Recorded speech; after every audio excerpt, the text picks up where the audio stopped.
Assalamu alaikum everyone. Welcome back to a new episode on Islam and Hard Questions. So today's question we'll be addressing is, can we really prove the existence of God? And what do perspectives like Agnosticism and Deism have to say about it?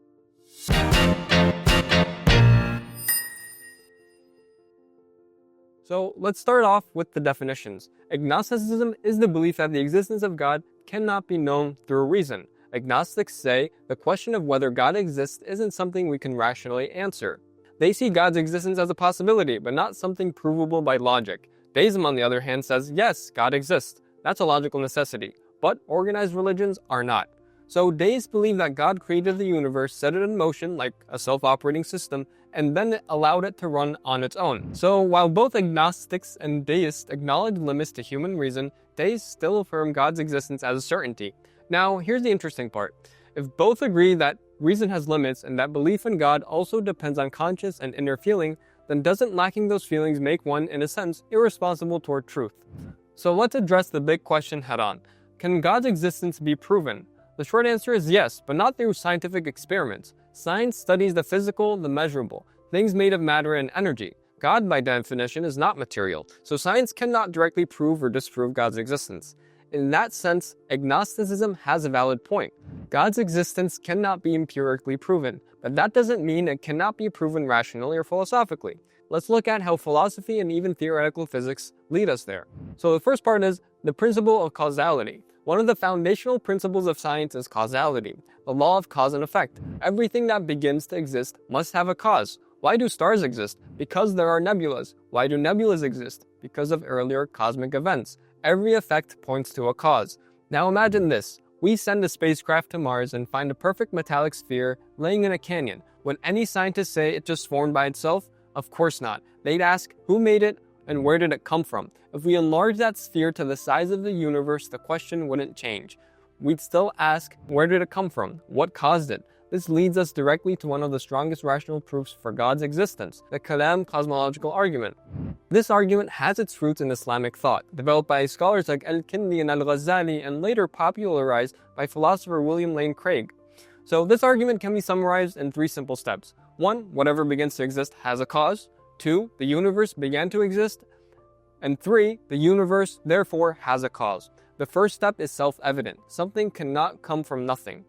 The second step is supported by both philosophy and science. An infinite past is impossible, and the Big Bang, along with the second law of thermodynamics, shows that the universe had a beginning.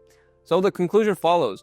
The universe must have a cause that is timeless, spaceless, immaterial, immensely powerful, and personal. And those qualities fit only one description: God. Now, let's connect this with insights from Bediüzzaman Said Nursi, one of the most profound Islamic thinkers of the 20th century.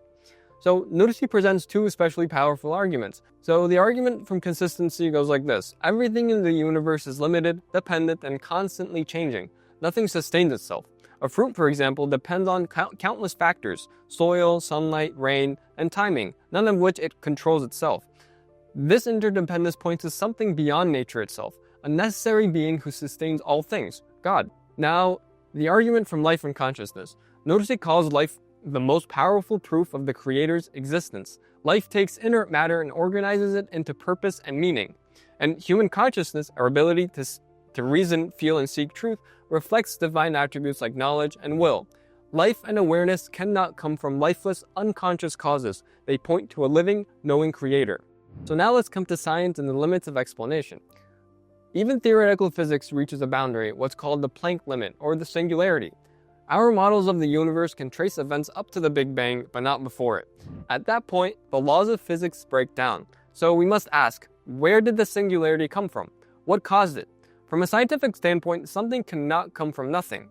To say that it just happened isn't science, it's avoidance. So what's left? A cause beyond time and space, a cause that must necessarily exist. And that's what we mean when we speak of God.